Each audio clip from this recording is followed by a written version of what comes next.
Assalomu alaykum, azizlar.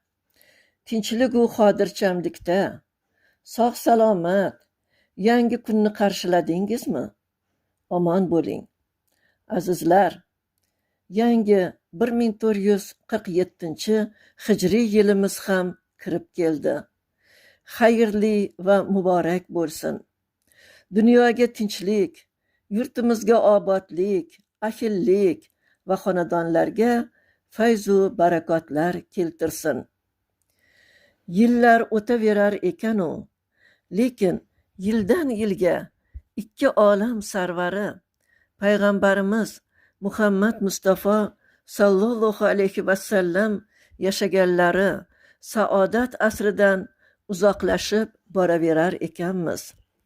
Bu hol biz musulmonlarga yanada mas'uliyat yuklaydi. Ya'ni muqaddas dinimizdan uzoqlashmay, uni chuqurroq o'rganish, Qur'oni Karimni ma'nolari bilan tushunishga intilishimiz lozim ekan. Yaratgan Robbim vahiy yuborib, bandalari ishiga aralashgan davrlar guvohi, yo'l yo'riqlar ko'rsatilgan, pandu nasihatlar to'plangan muborak kitobdir bu. So'nggi asrlarning buyuk olimi Shayx Ramazon al-Buti hazratlarining siyratni anglash kitoblaridan bir misol keltiramiz. Bu bo'xton bo'limidan bo'lib, Muhammad Mustafa sallallohu alayhi vasallamning sevikli zavjalari Oyisha radhiyallohu anhoning xotiralaridan parchadir. Bismillahirrohmanirrohim. Rasululloh sallallohu alayhi vasallam g'azotdan bo'shagach ortga qaytdilar. Madinaga yaqinlashgach, dam olish uchun tushgan joyimizda o'tirgan edik. U zot kechasi yo'lga chiqishga buyurdilar. Qazoyi hojat uchun odamlardan uzoqlashdim. Qaytib kelib, bo'ynimdagi marjonim tushib qolganini bildim. Darhol ortimga qaytib, uni qidirishga tushdim. Uzoq qidirdim. Shu orada taxtiravonimni yengil bo'lganim uchun meni uning ichida bor deb o'ylab, tuyamga ortib qo'yishibdi. Marjonimni topganimda lashkar jo'nab ketgan ekan. Qaytib kelsam hech kim qolmabdi.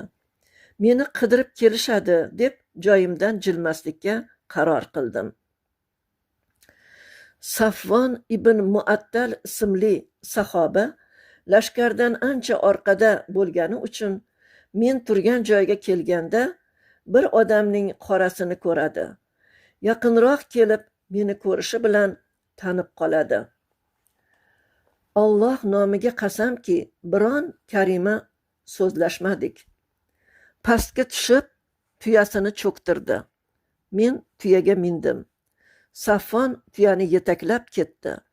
Tush paytida yetib keldik. Men to'g'rimdagi bo'xtonni to'qib chiqarganlarning kattasi Abdulloh ibn Ubay ekan. Azizlar, asar davomini o'qisangiz, bu bo'xtonning jamoaga ta'siri, iztiroblar va buyuk Alloh tomonidan vahiy orqali Oyisha onamizning oqlanishidan xabardor bo'lasiz.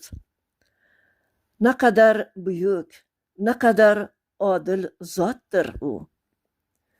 Nur surasidagi 10 ta oyat oqlov oyatlari deyiladi. Shu bilan birga bu oyatlar har bir musulmonga ibrat, olgulik, yo'l yo'riqlardir. Duolar qilamizki, Alloh har birimizni muqaddas kitobini o'rganishga, to'g'ri o'qib, to'g'ri amal qilishga yo'llasin. Amin. Endi azizlar, she'r tinglab mulohaza qiling. Bismillahirrohmanirrohim. Surai Nurni o'qing. Subhanalloh, Alloh pok, pokni sevar albatta. Bandalarni yaratdi, har birin pok siyratda. Yana bilay desangiz, Nur surasin o'qingiz. 80 darra, 100 darra, nopoklarga hadiya. Toshbo'ron ham yo'q emas, hazil bilmang, dedi-ya. Surai Nurni o'qing, Robbim qahridan qo'rqing. Lekin dunyoni nopok bosdi deya olmaysiz. Chunki 4 chin guvohni aslo keltira olmaysiz. Surai Nur bu jumboq, Alloh yoqqan shamchiroq. O'zi berar hidoyat, o'zi istagani choq. Aralashmang g'iybat-u bo'xtondan bo'ling yiroq. O'rgatar Surai Nur, Alloh chizgan chiziqdur. Ifkun mubin Oyisha onamizni yig'latgan. Payg'ambar sahobalar qalblarini tig'latgan. Oqladi Surai Nur, oyatlari ulug'dur. O'qing, 10 bora o'qing. 10 emas, ko'p bor o'qing. 35 Nur oyati dilga singuncha o'qing. Surai Nur hidoyat nuridan bersa shoyat. Azizlar, e'tiboringiz uchun rahmat. She'r orqali iymonlashish suhbatimiz bardavom bo'lishini niyat qilgan holda xayrlashaman. Omon bo'ling, azizlar.